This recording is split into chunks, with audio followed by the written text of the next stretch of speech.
नमस्कार दोस्तों, मैं अभिलाष सूर्यवंशी आपके अपने इस YouTube चैनल पर स्वागत करता हूं।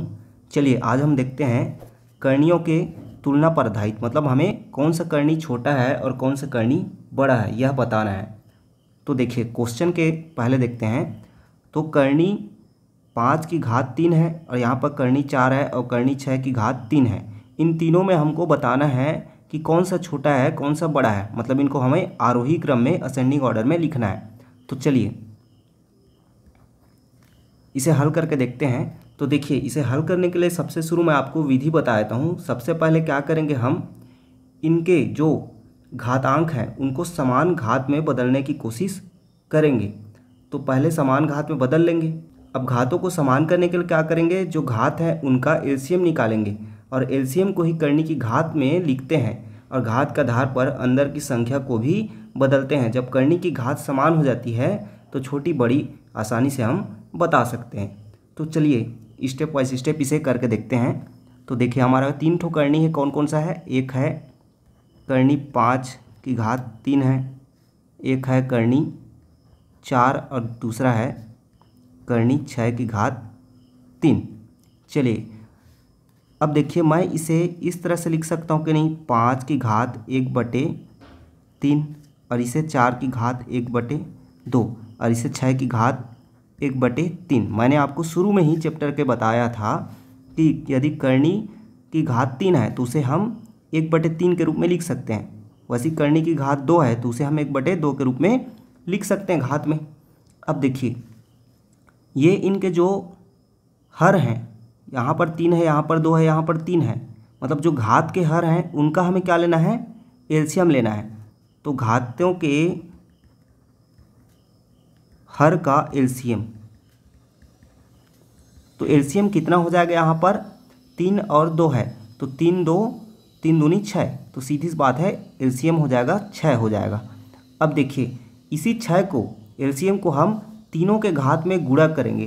तो चलिए गुणा करते हैं। तो 5 की घात 1/3 गुणा 6, यहाँ पर 4 की घात 1/2 गुणा 6, यहाँ पर 6 की घात 1/3 गुणा 6। अब इसे हल करते हैं तो क्या आएगा, 3 एक कम 3 दूनी 6, मतलब 5 की घात 2 और यह 2 एक कम 2 तिया, मतलब 4 की घात 3 और यह 6 की घात 3 एक कम 3 दूने मतलब 2। तो ये हो गया। अब देखिए ये हो गया 5 की घात 2, 4 की घात 3 और 6 की घात 2। तो अब हम इसे हल करेंगे तो 5 पंचे 25, 4 चौक 16 और 16 चौक 64 और ये 6 दूनी 6 छक्का 36। तो आप बता ही सकते हैं कि कौन सा करनी सबसे छोटा है और कौन सा करनी सबसे बड़ा है। तो इस प्रकार यह क्या हुआ, सबसे छोटा और यह सबसे बड़ा और ये क्या है, बीच का है। तो यदि हम इसे आरोही क्रम, आरोही मतलब क्या होता है, बढ़ते क्रम, तो बढ़ते क्रम में लिखेंगे तो क्या हो जाएगा, सबसे शुरू हमारा करनी, इसका मान कौन सा है, ये है। तो इसके असली रूप को लिख देते हैं, करनी 5 की घात 3। फिर इससे बड़ा क्या हो जाएगा, करनी 6 की घात 3। फिर इससे बड़ा क्या हो गया, करनी 4। तो इस तरह से क्या हुआ, असेंडिंग ऑर्डर या आरोही क्रम बढ़ते क्रम में इसका आंसर हुआ। चलिए एक और क्वेश्चन हल करके देखते हैं। तो अगला क्वेश्चन है करनी 3, करनी 2 की घात 3, करनी 2 और करनी 4 की घात 3। इसमें हमें बताना है कि कौन सबसे छोटा है और कौन सबसे बड़ा है, या आरोही क्रम में लिखना है। तो चलिए इसे क्वेश्चन को हल करते हैं। तो देखिए यह क्या हो जाएगा, करनी 3 है। करनी 3 को अब हम क्या लिख सकते हैं, 3 की घात 1/2। वैसे इसको लिख सकते हैं 2 की घात 1/3, इसे लिख सकते हैं 2 की घात 1/2, ऐसे लिख सकते हैं 4 की घात 1/3। अब मैंने क्या बोला, जो घात है उनके हरों का एलसीएम लेना है। तो एलसीएम क्या आ जाएगा, 2 3 2 3 मतलब 3 दूनी 6। उसको हमें एलसीएम को सबके साथ घातों के साथ गुणा कर देना है। तो 3 की घात 1/2 गुणा 6, 2 की घात 1/3 गुणा 6, 2 की घात 1/2 गुणा 6 और 4 की घात 1/3 गुणा 6। अब इसे हल करते हैं तो ये क्या हो जाएगा, 3 की घात 2 तिया 6 तो 3, फिर 2 की घात 3 दूनी 6 तो 2, 2 की घात 2 तिया 6 और 4 की घात 3 दूनी 6। अब इसे हल करेंगे तो क्या आएगा, 3 तिया 9, 9 तिया 27, 2 दूने 4, 2 दूने 4, 4 दूनी 8 और 4 चौक 16। अब आप बता सकते हैं इसमें सबसे छोटा और सबसे बड़ा कौन सा है, तो यह सबसे छोटा है।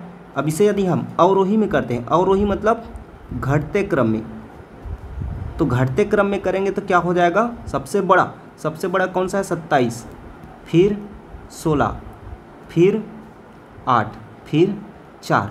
अब इसका जो करनी में मान था उसको हम लिख देते हैं, तो 27 वाला कौन सा है, करनी 3, फिर 16 वाला कौन सा है, करनी 4 की घात 3, फिर करनी 8 वाला कौन सा है, करनी 2 और सबसे छोटा कौन सा हुआ, करनी 2 की घात 3। इस प्रकार से इसका अवरोही क्रम ये हुआ। तो अब आप आसानी से बता सकते हैं कोई भी क्वेश्चन को इस प्रकार का हल करके कि सबसे बड़ा करनी और सबसे छोटा करनी कौन सा है। इसी प्रकार यदि मैं इसी क्वेश्चन को जस्ट ये लिख देता जैसे कि ये करनी में है, और यदि मैं अगला क्वेश्चन इसी कर देता कि घात वाला, कि सेम इसी क्वेश्चन को जैसे कि 3 की घात 1/2, 2 की घात 1/3, 2 की घात 1/2, 4 की घात 1/3, इसमें सबसे छोटा और बड़ा घातांक कौन सा है, तो आप आसानी से बता सकते हैं। ये पहले सेम स्टेप हमको फॉलो करना है। मतलब ये वाला जो है करनी के ये जो पहला स्टेप हमने किया, वे स्टेप को हमने क्वेश्चन के रूप में लिख दिया, तो आप आसानी से अब इसे हल करके बता सकते हैं। चलिए अब अगला टाइप का क्वेश्चन हल करके देखते हैं। इस ऐसे क्वेश्चन में हमें a+b का होल स्क्वायर और a-b के होल स्क्वायर का सूत्र को अप्लाई करके हल करना पड़ता है। तो देखिए हमें इसका सरलतम मान बताना है कि कितना होगा। तो देखिए इसे हल कैसे करेंगे, तो पहले स्टेप में हम इसको इस रूप में तोड़ेंगे कि यह जो है a+b का होल स्क्वायर बराबर क्या होता है, a² + b² + 2ab, इस रूप में बने। तो देखिए ये जो पहले देखिए यहाँ पर आपको अब हल करने के लिए पहले इसको देखना है, ये जिस रूप में टूटेगा उसी रूप में हमें इसको भी तोड़ना है। तो पहले इसके लिए हम जगह छोड़ देते हैं। अब देखिए ये 2 है तो 2 को हम 2 ही रहने देते हैं, और 6 को हम क्या लिख सकते हैं, 6 को 3 और 2 के रूप में लिख सकते हैं। तो इसे हम 3 × 2 के रूप में लिख सकते हैं, और 3 और 2 आया मतलब ये 2ab। तो हमें यहाँ पर a मतलब 3 और b मतलब 2, तो इस रूप में लिख सकते हैं इसको। तो देखिए अब ये हो जाएगा 3 धन 2 धन 2 गुणा 3 × 2, मतलब यहाँ पर क्या है, इसे हम फॉर्मूले के रूप में लिख सकते हैं। जैसे कि यह 3 को मैं क्या लिख सकता हूँ, √3 का स्क्वायर ये लिख सकते हैं। फिर इसी प्रकार 2 को √2 का स्क्वायर लिख सकते हैं, क्योंकि √3 और स्क्वायर अलग है तो दोनों कैंसिल होकर वापस 3 आ जाएगा इसका मान। इसी प्रकार √2 का स्क्वायर वापस इसका मान 2 प्राप्त हो जाएगा। अब ये है +2 गुणा √3 गुणा √2। अब देखिए यह जो है a² + b² + 2ab, मतलब a+b का होल स्क्वायर के रूप में प्राप्त हो गया। तो इसे हम इस फॉर्मूले में रख देते हैं। तो यह हो जाएगा a + b, a मतलब √3 + b मतलब √2 का होल स्क्वायर। तो इस प्रकार से हमें इसका मान क्या प्राप्त हो गया। अब देखिए √3 का भी स्क्वायर है और करनी में है, फिर √2 का भी स्क्वायर है और करनी 2 भी है, तो दोनों कैंसिल हो जाएंगे, घात और करनी। तो ये हो जाएगा आंसर हमारा √3 धन √2। इस प्रकार से इसका सरलतम मान ये प्राप्त हो गया। चलिए एक और इसी टाइप का क्वेश्चन हल करके देखते हैं। तो अगला क्वेश्चन है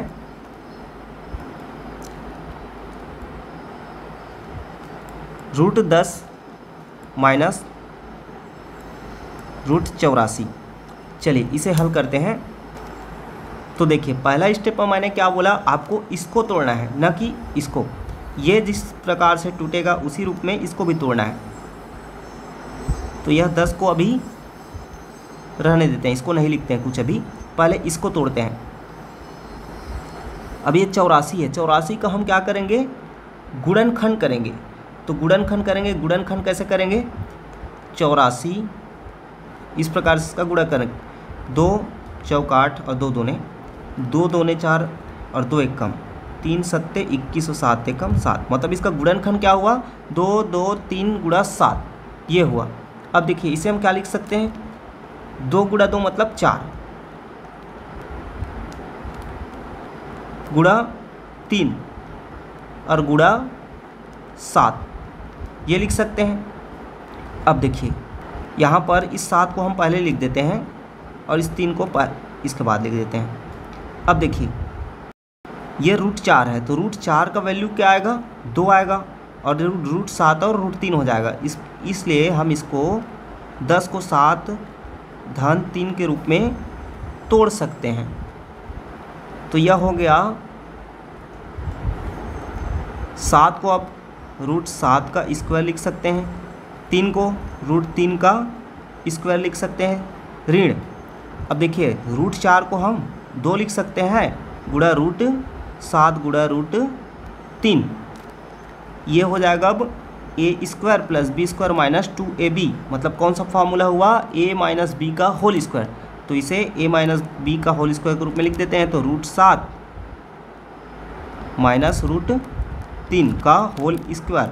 अब ये स्क्वायर और करनी कैंसिल हो जाएगा और हमारा आंसर क्या प्राप्त हो जाएगा √7 - √3।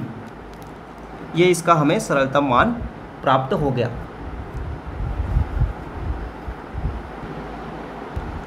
चलिए अब अगला क्वेश्चन हल करके देखते हैं। थोड़ा बड़ा क्वेश्चन है और इस तरह से एग्जाम में पूछा जाता है।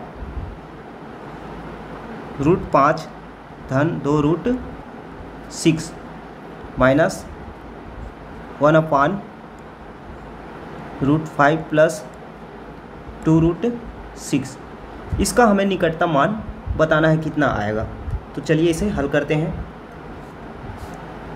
देखिए सबसे शुरू मैंने क्या बोला आपको इसको तोड़ना है, फिर इसको तोड़ के इसके आधार पे इसको तोड़ना है। तो चलिए हल करते हैं। ये √6 है तो √6 को हम तोड़ेंगे तो क्या आएगा भाजक गुणनखंड करेंगे तो 2 और 3 आएगा मतलब 3 और 2।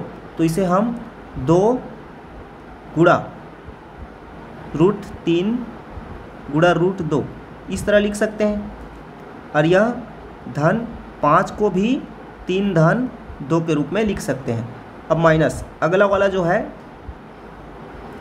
तो सेम इसको भी हम लिख सकते हैं। तो ये हो जाएगा क्या 3 धन 2 धन 2 गुणा √3 गुणा √2। अब इसके बाद देखिए यह 3 धन 2 धन 2 गुणा √3 गुणा √2। तो यहाँ पर हम अब 3 को √3 का स्क्वायर लिख सकते हैं, 2 को √2 का स्क्वायर लिख सकते हैं और इसको 2 गुणा √3 गुणा √2 माइनस ये वाला अगला को सेम इसे भी हम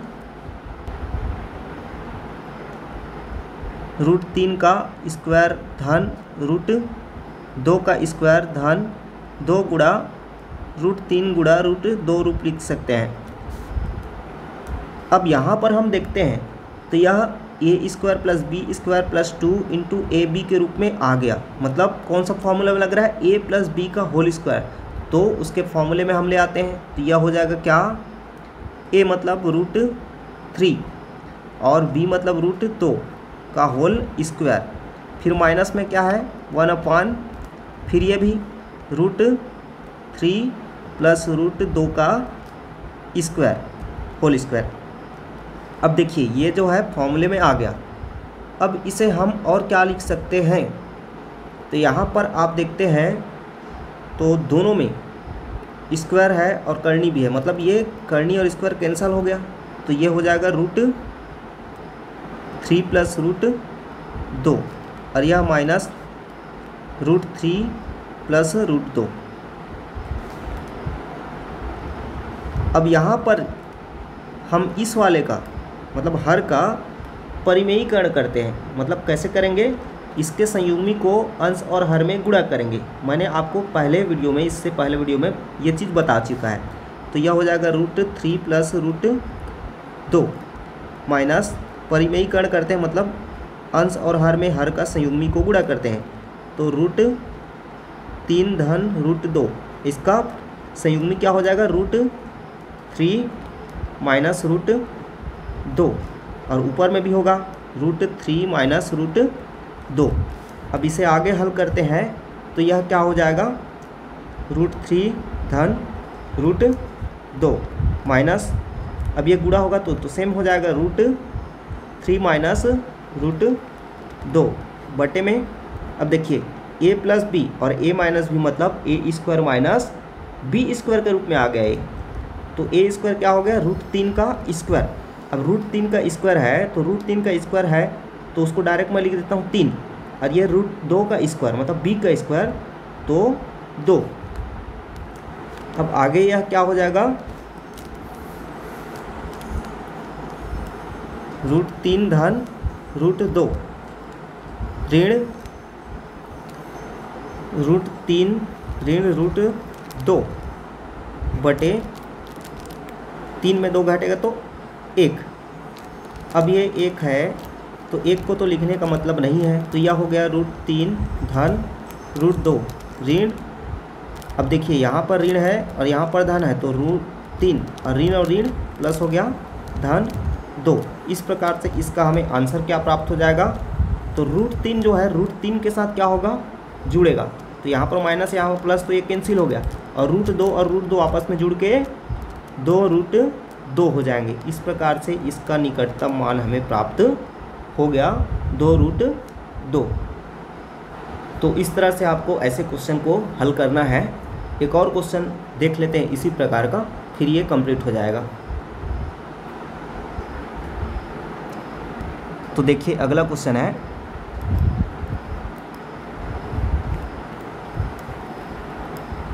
√12 माइनस √8 गुणा √3 धन √2 बटे 5 धन √24। इसका निकटतम मान हमें बताना है क्या होगा। तो आइए इसे हल करते हैं। तो देखिए पहला स्टेप हम क्या करेंगे, ये जो हर है इसको उस फॉर्मूले के रूप में हम लाने का कोशिश करेंगे। तो चलिए करते हैं। √12 माइनस √8 गुणा √3 धन √2। अभी इसे हम ऐसे ही लिख देते हैं इसको। अब देखिए पहले मैंने क्या बोला है, √24 को तोड़ेंगे, फिर उसके बाद इसके समान इसको तोड़ेंगे। तो √24 का हम गुणनखंड करेंगे, तो गुणनखंड करेंगे तो क्या आएगा, तो देखिए करके देख लीजिए। तो 24 का गुणनखंड करेंगे तो 2 12 2 छक्के 2 तिया और 3 1 का मतलब 2 2 2 3 मतलब 2 और 2 का क्या हो जाएगा 4, और 4 और 3 और 2। तो इस प्रकार से इसे हम लिख सकते हैं √4 गुणा 3 गुणा 2। अब देखिए यह 3 और 2 के रूप में क्या हो रहा है, टूट रहा है, तो 5 को हम 3 धन 2 के रूप में तोड़ सकते हैं। अब इसके आगे यह क्या हो जाएगा, अब देखिए यहाँ पर भी हम एक स्टेप कर सकते हैं, इन दोनों में हम कॉमन निकाल सकते हैं क्या, 2, तो 2 कॉमन निकाल देते हैं। तो यह हो जाएगा 2 कॉमन निकल गया और यहाँ से क्या बचेगा, √3 बच जाएगा और यहाँ पर √2 बच जाएगा। ये कैसे हुआ, तो देखिए 12 का गुणनखंड किए तो 2 गुणा 2 गुणा 3 आएगा, और इसी प्रकार 8 का गुणा करेंगे तो 3 बार 2 आएगा, तो 2 बार 2 का ये 2 हो गया और 1 2 बच रहा उसका √2 हो गया। अब गुणा में क्या है, √3 धन √2। अब ये दोनों पद लगभग समान हो गए। अब यह जो है इसे हम फॉर्मूले के रूप में लिख सकते हैं। तो 3 को हम क्या लिख सकते हैं, √3 का स्क्वायर प्लस 2 को √2 का स्क्वायर प्लस 4 को हम √4 लिख सकते हैं गुणा √3 गुणा √2। अब यह फॉर्मूले में आ गया a² plus b² plus 2ab, तो फॉर्मूले में लिख देते हैं इसको। तो यह हो गया 2 √3 माइनस √2 गुणा √3 प्लस √2। यह हो गया फॉर्मूले में √3 प्लस √2 का होल स्क्वायर। अब देखिए यहाँ पर √3 धन √2 का क्या है, होल स्क्वायर है, मतलब करनी भी है और घात में 2 भी है, मतलब ये कैंसिल होके क्या हो जाएगा, 2 √3 माइनस √2 √3 प्लस √2 बटे हो गया √3 प्लस √2। यहाँ पर देखिए इसको हम क्या कर सकते हैं, √3 धन √2 है और इसका होल स्क्वायर, मतलब इसको हम 2 बार लिख सकते हैं, तो √3 धन √2 2 बार लिख सकते हैं, तो वापस ये इस रूप में आ जाएगा। अब ये वाला पद और ये वाला पद सेम है तो कैंसिल हो गया, तो बच जाएगा क्या हमारा, 2 √3 माइनस √2 बटे √3 प्लस √2। अब यहाँ से देखिए हम क्या कर सकते हैं, इसका परिमेयीकरण कर सकते हैं, मतलब इस हर के संयुग्मी को अंश और हर में हम गुणा कर सकते हैं। तो चलिए करते हैं। तो इसके संयुग्मी को अंश और हर में गुणा करेंगे तो यह हो जाएगा यहाँ से 2 √3 माइनस √2 और गुणा क्या होगा, इसका संयुग्मी मतलब √3 माइनस √2 बटे √3 प्लस √2 और मल्टीप्लाई में क्या होगा, √3 माइनस √2 उसका संयुग्मी। अब इसे हल करेंगे तो यह क्या हो जाएगा, फॉर्मूले के रूप में हो जाएगा। देखिए √3 माइनस √2 फिर गुणा में √3 माइनस 2, मतलब यह a माइनस b का होल स्क्वायर के रूप में हो गया। तो इसे हम लिख सकते हैं क्या, √3 माइनस √2 का होल स्क्वायर और बटे यह देखिए a plus B, a minus B के रूप में, मतलब a square minus b square. तो क्या हो जाएगा, √3 का स्क्वायर माइनस √2 का स्क्वायर। स्याही खत्म हो गया, चलिए कोई बात नहीं, ब्लैक से लिखता हूँ। तो यह हो गया √2 का स्क्वायर। अब देखिए इसे हम हल करेंगे तो यह क्या हो जाएगा,